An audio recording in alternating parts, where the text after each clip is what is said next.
Gather round, meat shields, because I've got something special for you today. It's an action movie, it's a romance, but more importantly, it's got some of the gnarliest creatures and most intense battles that you've ever witnessed. And just when you think that you've seen it all, there's something even more twisted right around the next corner. That's why we're here to break down the mistakes made, what you should do, and how to beat the tree mutants in the Gorge. This man is about to take the most dangerous job of his career. Watching the sunrise, this former sniper Levi here is feeling like the loneliest man on Earth now that he's been marked psychologically unfit. But everything changes when a mysterious woman from a top-secret organization offers him a new job. A few weeks later, he wakes up on an empty transport plane and is told to hand over all of his personal items. After a long journey, he finally arrives at the edge of a massive gorge with two concrete watchtowers on either side. A moment later, a man steps out from the forest, introducing himself as JD from the British Royal Marines. He says that he's been holding down the post for the last year, and Levi here is supposed to be his replacement. But he's about to realize that taking this job was his biggest mistake. Showing him around the tower, the man explains that his job is to provide maintenance for the automated defenses on his side of the gorge. There's an additional step that's maintained by the Russians on the other side, but contacting them is off limits, and it's impossible to ever get across. The entire area is covered by cloaking devices that make it completely invisible on a GPS, and his only contact with the outside world will be a radio check-in once a month. Obviously confused, Levi asks what they're guarding, and dropping a grenade into the pit, they hear an uncanny howling from somewhere in the fog. That's when JD explains that there's an army of creatures called the Hollow Men living down below, and it's their job to make sure that they never escape.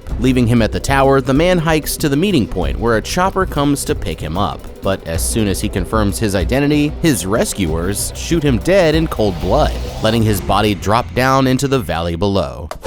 Okay, I guess Levi here really should have asked about the company's retirement plan before he took the job. He should have seen this coming from a mile away, even if he's been on top secret missions before. I mean, this job is so secretive that he had to be knocked out like a Squid Game contestant and can't even know what country he's in. But while that would be an obvious red flag for the average person, it's probably not unusual for a guy like Levi. What's strange is that they chose him for the mission in the first place. I mean, remember, he was just ruled psychologically unfit, so it doesn't make any sense why they would suddenly turn around and give him their most important job. Unless, of course, that job is so dangerous that they aren't willing to risk someone valuable. He has no job or loved ones or meaningful relationships of any kind, and they know that no one would ever come looking for him if he disappeared. Ouch. I mean, if this place is so important and they spent millions of dollars on defenses, then why the hell would they only have 2 guards stationed there at any given time? And on top of all that, JD was way too excited to get out of there, but the minute that he said, even the presidents don't know about what's in the gorge, that's when Levi should have realized that this one was a one-way trip. I mean, after an introduction like that, I'd want to know as much as possible about the organization that hired me and what I might be up against when it comes to the Hollow Men. He doesn't seem to have realized it yet, but Levi's only hope of survival is figuring out what the company is up to before they take him out next, and he'll have to do it while avoiding being killed by whatever's in the gorge. First, he should search the tower and the surrounding area for more information about both subjects. Other guards have been stationed here since the 1940s, and they're guaranteed to have left behind journals, logbooks, research notes, and maybe even hidden messages that can contain some valuable information.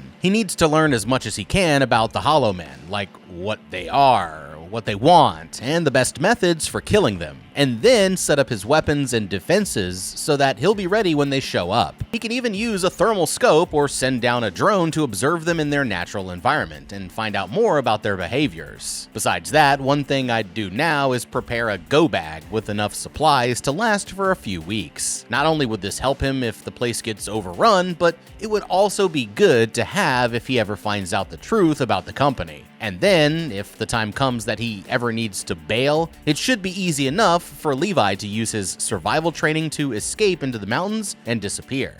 Have you ever felt a strange presence in your own home? That unsettling feeling that something just isn't right? If you've been seriously injured in an accident, that feeling of unease might be more than just a ghost in the machine. Insurance companies often try to spook you into accepting lowball offers. They might make the claims process seem complicated and mysterious, hoping that you'll give up. But you don't have to navigate this legal labyrinth alone. Morgan & Morgan is America's largest injury law firm, with a team of experts who can fight for the compensation you deserve if you become their client. They have a proven track record of success, achieving significant verdicts for victims of accidents. $12 million in Florida, 34 times the highest insurance offer. $26 million in Philadelphia, 40 times the highest insurance offer. And the best part, the fee is absolutely free unless you win. Don't let the insurance companies bully you into accepting less than you deserve. Morgan & Morgan will fight to get you the justice you deserve if you become their client. Fighting big companies takes a big law firm. As America's largest injury law firm, they're ready to take on insurance companies of every size. If you are in an accident or are injured in any way, you should know how to protect your rights. Don't overthink it. Take action to protect your rights, and Morgan & Morgan will fight to get the compensation you deserve if you become their client. Morgan & Morgan has modernized the injury law process, so if you want to work with them, you can submit a claim and communicate with your legal team all from your smartphone. You can check out forthepeople.com/beat or scan the QR code on your screen to learn more. Remember, you're not alone in this. If you ever get seriously injured, your case could be worth millions, and you're only a few clicks away from potentially changing your life. It's so easy. You can start your claim now with Morgan & Morgan at forthepeople.com. And now, back to the show. The month passes by without any trouble, and at the start of October, Levi goes out for the usual maintenance routine before doing his first radio check. Surprised that it's only an automated voice on the other side. Bored, he gets up to check what's on the bookshelf when he notices writing on the wall behind it, and pulling it aside, he sees that the entire wall is covered in handwritten messages. From the guards who've been there before him, going all the way back to Captain Shaw, the first guard on the western side. Later, he's checking the garden when he hears someone working on the other side of the gorge, and looking across, he sees his counterpart Drasa, who immediately turns to stare him down as if she can sense that he's watching. After another month goes by with no human contact or activity from below, the truth is that Drasa here is feeling pretty lonely too, and one night she decides to finally break the silence. Grabbing some paper, she steps onto the balcony and fires a shot to get his attention, holding up a message asking Levi for his name. A minute later, he comes back with a sign saying how they're not supposed to talk, but she responds that it's her birthday and she doesn't care if they break the rules. The two of them decide to have a toast, and grabbing a speaker, she starts blasting the Ramones across the gap, trying to convince Levi to lighten up and dance. Embarrassed, he's about to head inside when she fires another shot, knocking his cup off the railing, and he counters back by blowing up her bottle of champagne. They're goofing around for the first time in months, but all of a sudden, Drasa gets deadly serious and starts signaling to Levi that there's trouble on his side. Looking down, they notice dozens of faint shadows stealthily climbing up the rocks right below him, and as the spotlight passes over them, he sees that they're actually some kind of terrifying human-plant hybrids. Firing a shot, the creature falls backwards into a hanging mine, causing an explosion that sends a bunch of them plummeting back into the abyss, but ends up damaging the barrier in the process. Levi struggles to hold the line as dozens upon dozens of the monsters start climbing through the breach, while Drasa gets on a mounted turret and starts lighting them up from the other side. After a short fight, it seems like the hybrids have already stopped coming, but while they were busy watching Levi's side, that was only a distraction. Hearing a noise, Drasa backs away just as one of the creatures starts pulling itself over the edge. Kicking it back down, she realizes that even more of them are on their way, but this time when another mine goes off, she accidentally hits it in the shoulder with a hunk of burning metal. Levi quickly hops on the turret, trying to protect Drasa while clearing off his own side as well, but he's able to hold them off until she gets back on her feet. And another squad of mutants finally triggers the automated defenses, turning the entire gorge into an endless storm of bullets that goes on for hours until the battle finally ends.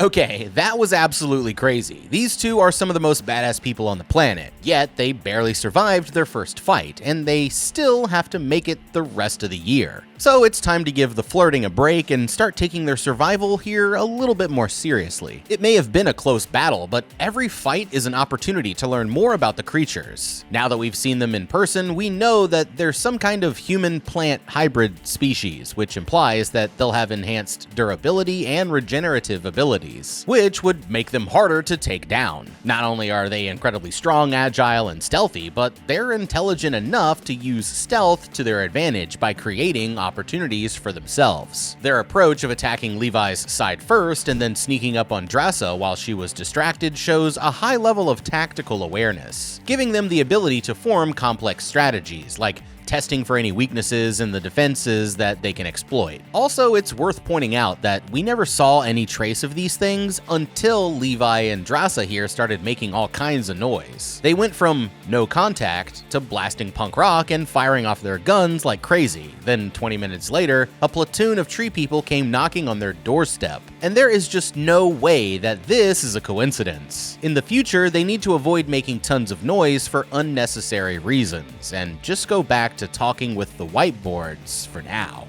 Knowing this, I'd add some extra defenses there, like more mines or even an electrifying current that runs through the fence. And then after that, it's time to use what they learned about the creatures to upgrade their defenses and strategies. Like, for example, if the monsters are so attracted to sound, then Levi and Drassa can use sound as a diversion. They have these automated turrets that can take out creatures all night long, but for some reason, they only activate if the creatures pass a certain threshold on either side of the towers, and not if they attack from directly below.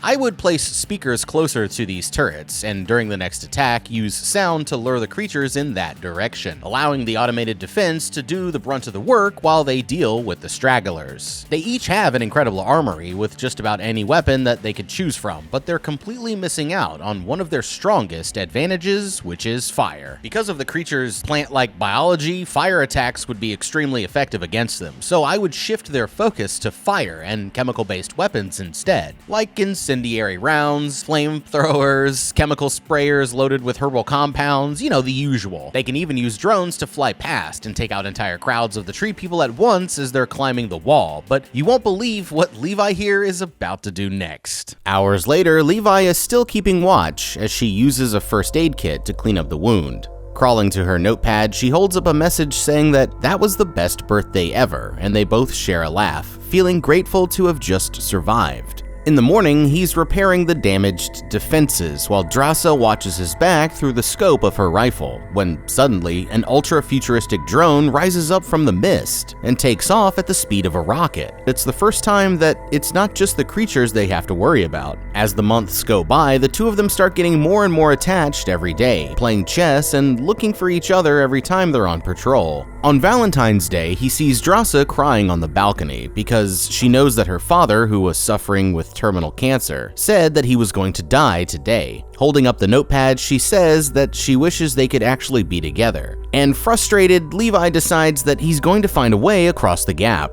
Going to the armory, he takes out an RPG and removes the explosives, modifying it to fire a cable instead. After securing his end with hooks drilled into the rocks, he takes aim and launches the rocket all the way to the other side of the gorge, where it catches perfectly between the fork and a tree. The fuel is still burning when it reaches her side, but Drassa grabs a fire extinguisher and quickly rushes to put it out. And when she gets back to the other tower, she sees him holding up a message asking her for dinner later that night. Okay, this is obviously a terrible idea, but the real mistake was when these two organizations decided to put the loneliest man and woman on Earth together for a year, and expecting them not to fall in love. It's romantic, but their relationship is not going to last very long if they both end up dead, and that's why Levi and Drassa here should seriously reconsider what they're about to do. Like, first off, they're clearly both instructed to not contact with the other side, and that was an order, not a suggestion. They think that they're safe because the place is cloaked, but after seeing that drone, I wouldn't be so sure.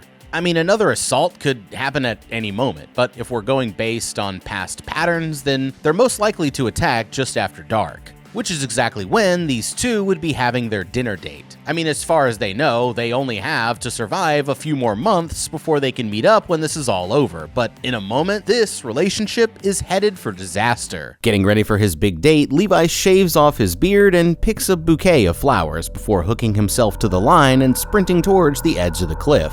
using his momentum to zipline as far as he can. He comes to a stop about halfway across, forcing him to pull himself the rest of the way, but eventually he manages to reach the other side, where Drasa comes running out to meet him. For him, it's love at first sight, but even the flowers aren't enough to hide the smell of his armpits after that climb, and Drasa tells him to take a shower while she gets things ready inside. Over dinner, Levi tries to impress her with the story of his farthest sniper shot, but she calls him out for exaggerating and taking credit for somebody else's kill. Changing the subject, he says that he's been wondering nonstop about those creatures down in the gorge, but Drasa warns him that he needs to be careful with asking too many questions, saying how sometimes the truth can do more harm than good. He sees it differently and says that bottling up the truth is what made him so depressed, because he could never really admit that he felt guilty after killing so many targets. He notices that she moved her bed upstairs just like him, and it's like they've both found somebody who understands the way that they think for the first time. Putting on some music, Drasa finally convinces him to dance, and the two of them spend the night together, having no idea that tomorrow morning all hell is about to break loose. Later that night, Drasa opens up about what happened with her father, asking Levi what he does when he's feeling sad. He says that he writes poetry, and reluctantly admits that even he wrote a poem about her, but he won't tell her any more than the title until it's actually finished. The next day, she gives him a kiss goodbye as he dramatically ziplines away, but while he's flying across the gorge, they hear a huge explosion on the other side. The creatures came back while they were busy getting it on, and one of them just set off a mine. Before he even knows what happened, a piece of shrapnel tears through the cable, sending Levi plummeting into the ravine as he quickly deploys his emergency parachute. Seeing him fall, Drasa rushes to the armory and grabs a weapon as fast as she can, before putting on her own parachute and diving after him, base jumping into the unknown in the hopes of saving his life.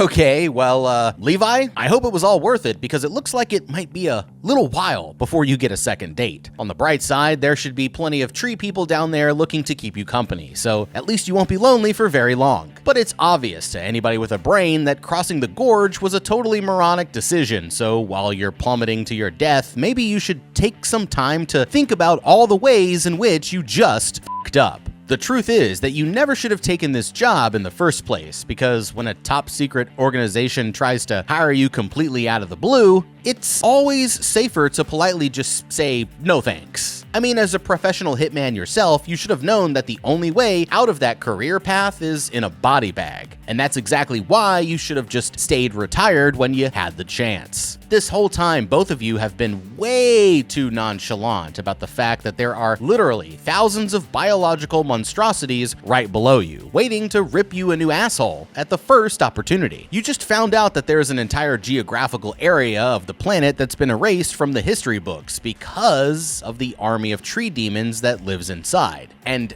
you're more concerned about the pretty girl on the other side of the pit? I mean, what the hell is wrong with you? This should be blowing your mind right now. Knowing that these bloodthirsty abominations could come back at any moment, you decided to leave your post totally unattended, leaving the gorge completely open to an attack on your side, and wouldn't you know it, that's exactly what ended up happening. A company hired you to literally set both of you up for death, but if you keep making the worst decisions possible, then they won't even have to take you out themselves. At least you got to feel a woman's touch before the end, but now it looks like both of you will be lucky to make it out of this place alive. And no matter how things go from here, there's one thing I think we can all agree on, and it's Levi, my boy, you just f***ed up. Reaching the bottom, Drasa unexpectedly plummets into a raging river and ends up trapped when her parachute gets caught on a rock. She manages to cut herself loose just before drowning, but in the chaos, she ends up losing the auto-ascender that they'll need to climb back up. Meanwhile, somewhere else in the forest, Levi wakes up hanging upside down from a rotting tree. All of a sudden, one of the branches transforms into a terrifying centipede with legs made out of human bones and starts slowly creeping towards him. Hearing it, he wakes up just in time to see the creature lurking over him, drawing his pistol and firing at it until he's out of ammo. With the monster injured, he releases his parachute and tumbles back down into the forest floor, only to find himself trapped as the roots explode into a sticky red goo that seals him in place, and dozens of bone hooks start growing out of the ground to slowly drag him under the soil. It's impossible for him to get loose no matter how hard he tries, but just when it looks like it's all over, Drasa finally comes to the rescue and starts shooting the roots apart until they eventually fall back, saving his life just in time. Running to his side, he warns her not to touch the substance directly as they use their knives to cut him free. Once he's back on his feet, they regroup and start heading for the rope on the eastern wall, with no idea that she actually dropped their climbing gear back in the river. They don't make it far before they hear something new circling around them in the fog, and suddenly, a group of hollow men riding on horseback comes charging towards them, forcing the two of them to separate. They each do what they can to hold their own, as Levi is grabbed with a whip made out of vines and dragged away, while another creature leaps from its mount and takes Drasa to the ground. But she defeats her opponent after knifing it in the neck, and Levi injures the other, leaving it trapped under its hose. Taking his rifle, he finishes the monster off before it can cause any more trouble, but as she's looking through her inventory after the fight, Drasa realizes that she lost the auto-ascender, leaving them with no way to climb back up. That's when Levi takes a closer look at the bodies and realizes something strange. They're all wearing military uniforms from the late 1940s. Now they know what happened to the battalions of soldiers that disappeared down here, but the question is, how did they all survive for so long? They'll get their answers soon enough, but now that climbing out isn't an option, they decide to try and follow the river instead, with no possible way to imagine what they might encounter next.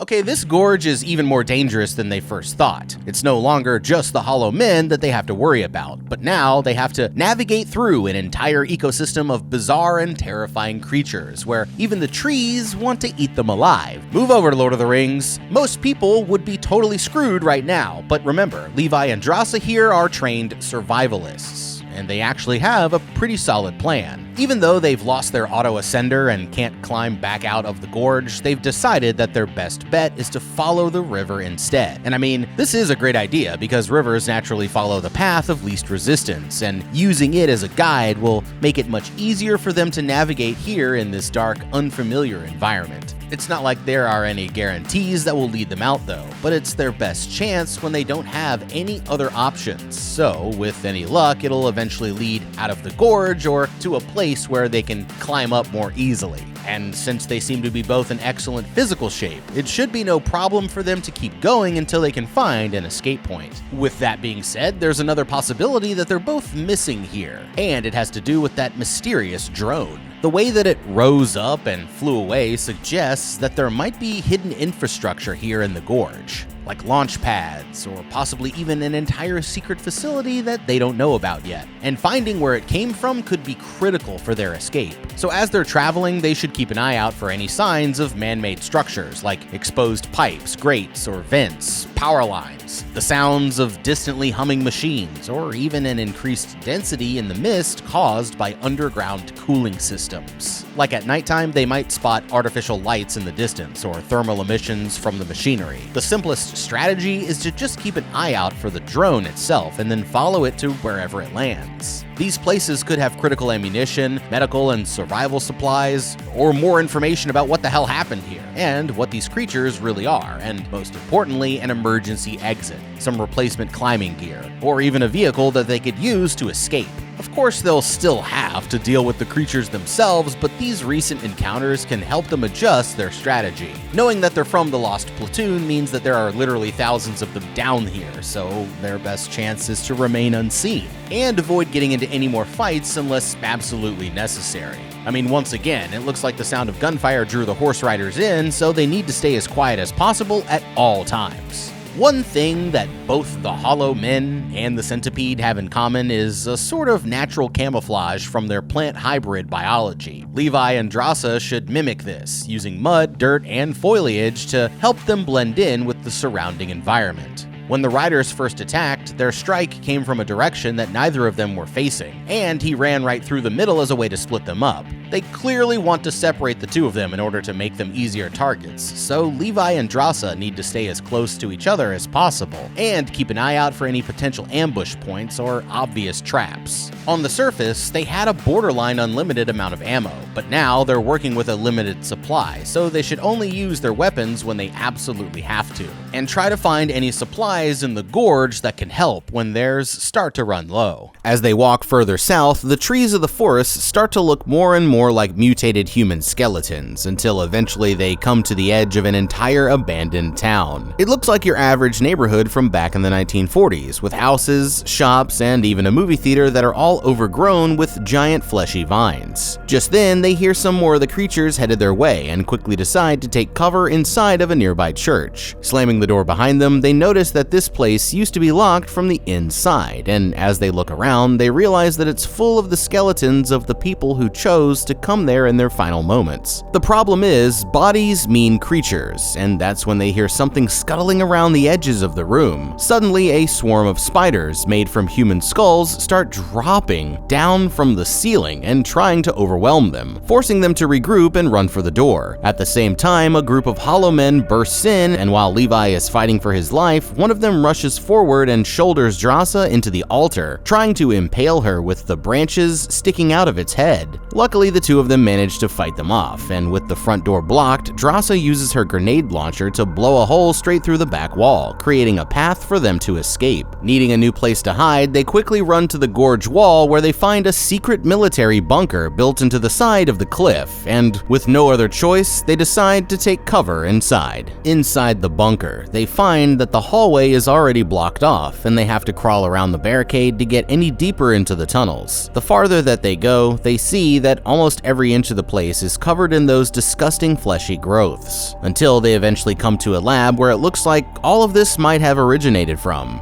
At one of the desks, Levi finds a skeleton with fungus growing out of its body, clutching an ancient tape that's labeled "God Forgive Us." And looking around, they find a backup generator that still has fuel. Firing it up, the lights flicker on as the power returns to the bunker, and they roll out an old projector to find out what's on the recording. On the tape, a scientist explains that they were working on biological weapons towards the end of the Second World War, when the facility was unexpectedly struck by a massive earthquake, leading to an outbreak that infected everyone inside. The contaminant merges the DNA of all living beings that it infects, combining humans, plants, and other animals into terrifying monstrosities. The toxin affects everyone differently, but once the infection starts, it only takes about 5 days before the physical transformations start to occur. And once that happens, it's already too late, which is why the contagion can never be allowed to escape from the Gorge. After seeing the tape, Levi realizes that there's still a chance as long as they can find a way out soon. And as they continue searching around, they find a computer that's much too recent to be from the 40s. Booting it up, he sees that it belongs to the paramilitary company Dark Lake, and they've been studying the hybrid creatures in the hopes of using their DNA to create an army of super soldiers. Clicking on a file called Stray Dog, it shows that there is a nuclear bomb ready to evaporate the entire Gorge if they trigger the base's self-destruct protocol, and he knows that it's the only way to stop the corporation. Okay, this just changed everything. Now they know that the source of the Hollow Men was actually a biochemical weapon that leaked when the lab was hit by an earthquake, causing it to go airborne and infect everyone at the facility. I mean, that's bad news for Levi and Drasa here, who have already been exposed for several hours, but the good news is that was 80 years ago, and knowing how the containment likely changed over time will help them survive. I mean, at first, the infection was airborne, but after so many years have gone by, it's going to be significantly less concentrated, right? Like, especially in open areas. However, they could still run into concentrated pockets in enclosed spaces like here in the bunker, so they'll want to get out of there as soon as possible. I mean, it seems like the containment has evolved into a self-sustaining form that spreads through infected carriers, like the Hollow Men, and the bodies lying around the lab. So it's even more crucial for them to avoid coming into contact with any infected creatures or surfaces. Now, just because they've already been exposed doesn't mean that they shouldn't try to prevent more exposure, and the facility could have exactly what they need. Someone has been down there at least as recently as the late 2000s, judging by the technology they left behind, and there are some gas masks as well scattered around. The seals and filters are probably heavily degraded by now, but with that being said, it's still much better than nothing. So it couldn't hurt to try putting on a gas mask and looking for some more hazmat gear while they're at it. allowing them to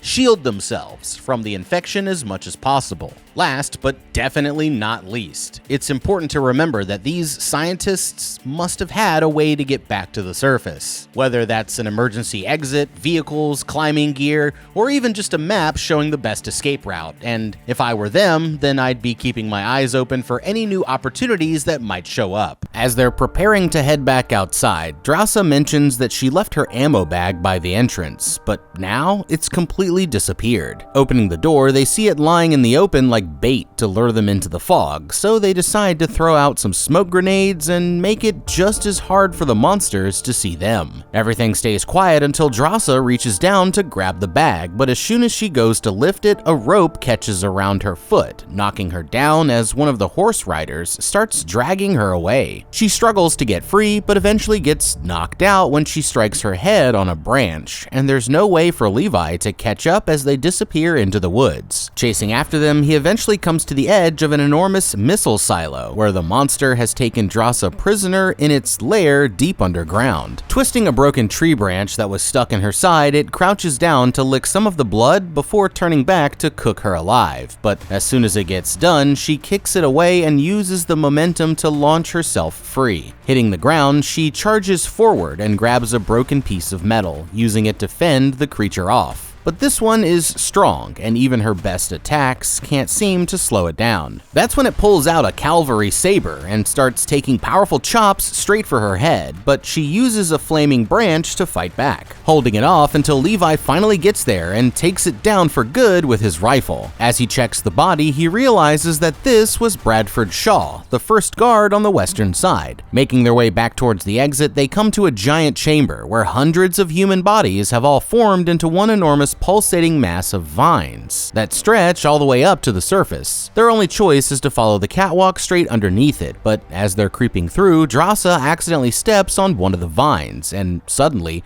the bodies begin to close in all around her, trying to suck her into the blob. Using the sword, Levi hacks through the vines until he's able to reach her, but now all of these creatures are starting to wake up, and she uses her grenade launcher to set the whole thing on fire just as they make their escape. Back on the surface, they come to an abandoned garage where they find a stash of old military jeeps, and this gives Levi a new idea. He realizes that they can hook up one of the jeeps to the cable and use the winch to pull themselves all the way back up. But of course, it isn't going to be as simple as he hopes. They make quick time by getting back to the cable, but as soon as Levi starts hooking it up, another swarm of mutants comes to interrupt them. Drasa holds them off until she runs out of ammo before jumping into the driver's seat and hitting the gas. And slowly but surely, the Jeep begins crawling its way straight up the side of the cliff.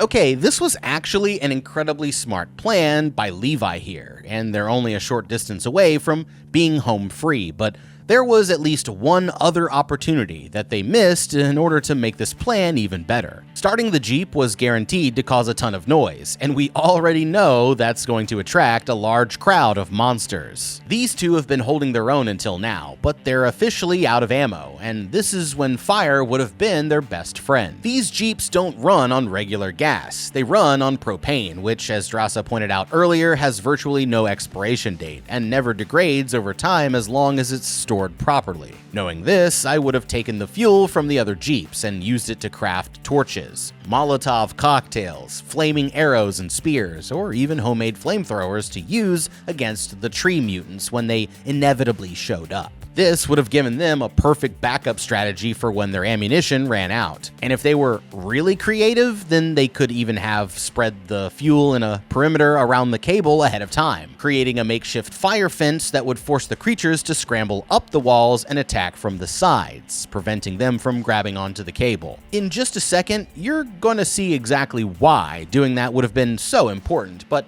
for now, it looks like Levi and Drasa here will just have to work with whatever they've got on hand. They're almost to the top when the machine starts slowing down, and looking below, they realize that the mutants are trying to climb up the cable right behind them. Reaching for a toolbox, Drasa uses it to jam the gas pedal while she grabs an axe, and Levi uses his sword to start fighting the creatures off. At the last minute, one of them knocks Levi off, but he manages to catch himself just before plummeting to his death. Using the knife to puncture the fuel tank, tank, he starts showering the monsters in liquid propane. Pulling out a flare, he drops it down onto the creatures, causing all of them to go up in flames. And cutting the rope, they let the Jeep fall back down into the gorge, knowing that they're close enough to climb the rest of the way. Even though they're back in the tower, the two of them realize that they still aren't safe, but they won't know for sure for another 5 days. As luck would have it, the Russians stashed a grappling gun in their armory, allowing Levi to get across the gorge in time for his monthly radio check. But he knows that he can't allow the company to continue with their research, so instead they decide to come up with a plan to end this once and for all. They make plans to meet up in a week if they both survive the infection. This time he actually makes it to the other side, but when he gets on the radio for his monthly check-in, something is different. Instead of an automated voice, the woman Bartholomew, who hired Levi for the job, actually answers herself. And she's suspicious that someone has been down in the gorge. Of course, he denies it, but the truth is that she's seen the footage and knows both of them were down in the lab. And after ending the call, she instructs her team to get ready for action first thing in the morning,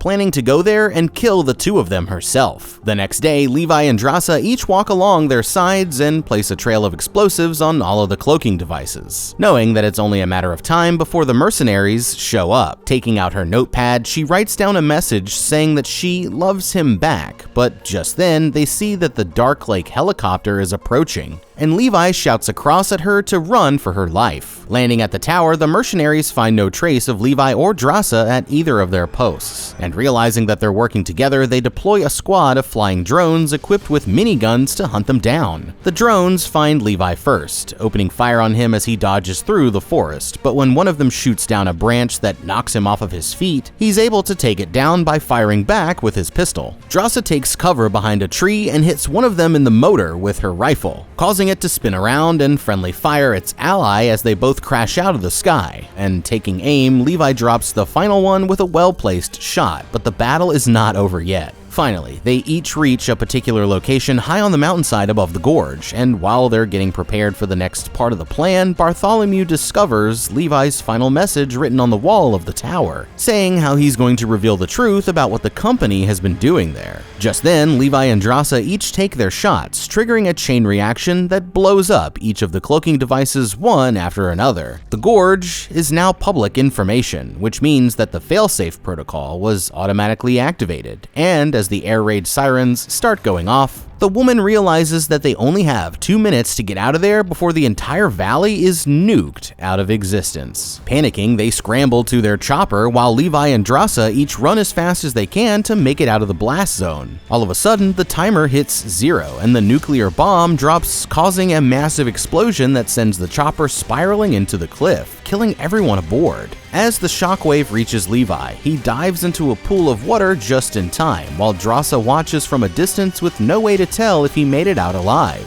Finding a cave, the woman waits 5 more days to confirm that she wasn't infected, before making a trip to France and finding the spot where they agreed to meet. Sadly, Levi never comes to find her, and after weeks of waiting, she finally accepts that he didn't make it, reading the poem that he wrote for her at sunset as she breaks down into tears. Months go by until one day in April, Drasa is working as a waitress at a local restaurant when she receives the shock of her life. Turning around, she sees Levi sitting at a table holding up a note that reminds her of the first time that they met, and the two of them kiss, finally getting their chance to live happily ever after. But if you ever get offered a job by a top secret paramilitary organization, you might want to consider finding something else instead. Gorge. Well, it was gorgeous. Shot really well. You know, I think this is a pretty good layup for Apple TV Plus, having something to watch. And it's got 2 very handsome and beautiful people in it. It's a romance. It's a thriller. It's The Gorge. And I f***ed with it heavy. You gotta let me know down in the comments if you guys would have done anything differently. Thank you so much for watching.